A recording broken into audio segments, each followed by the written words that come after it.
Hi, I'm Veronica Cool, and I am on the board of Open Society Institute in Baltimore, and I'm here interviewing Diana Morris, Executive Director of Open Society.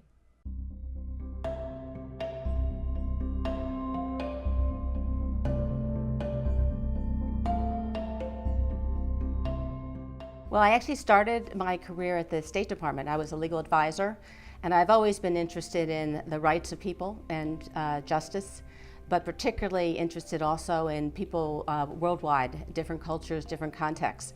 So I was really happy to be assigned the Refugee Bureau as my client. And it was the first time that the law of 1980 was being interpreted. So I had that responsibility, and that was the first time that we started as a country to accept refugees regardless of the sort of ideology of the sending country.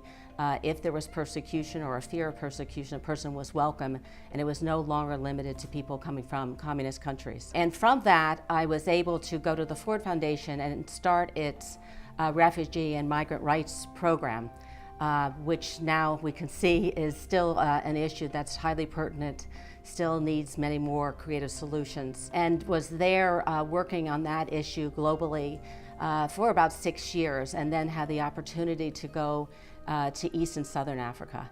And that was, I think, really a thrilling experience for me because I was able to work much more broadly on human rights. It was also a time when some of the countries, like Kenya, was moving from a one-party system to multi-party system, and there was some real opening up.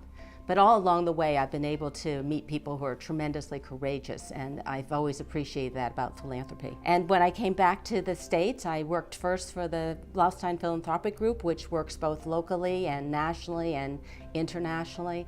And that was a good experience working at a set of family foundations. But the great surprise was that there was an advanced team that came from the Open Society Foundations, which had just a year before started working in the United States. It had long worked in many countries around the world, particularly formerly Eastern communist countries in Eastern Europe, Haiti, South Africa. But they had just opened a program in the United States and decided that they wanted to dig in deep in a particular urban center. And there were a number of places under consideration. But luckily, Baltimore was chosen, and I was asked to open that office. So that was about 19 years ago. And we're still the only field office here, but I think it was a really wonderful choice. Well, the overall mission of the Open Society Institute in Baltimore is to really provide people the opportunity to realize their full talents and to gain social and economic mobility. We know that because of past discrimination, people are really immobilized. We have high rates of poverty. 1 out of 4 people in Baltimore, unfortunately, live below the poverty line. We have neighborhoods that are characterized by concentrated poverty, and they reflect housing discrimination from decades ago. People living there really are immobilized because of all sorts of barriers, sometimes inadequate schooling, sometimes poor transit, again, substandard housing. They're really kept in place and don't have the means to sort of move out and get the kinds of employment, be the kind of parent or employee they'd like to be.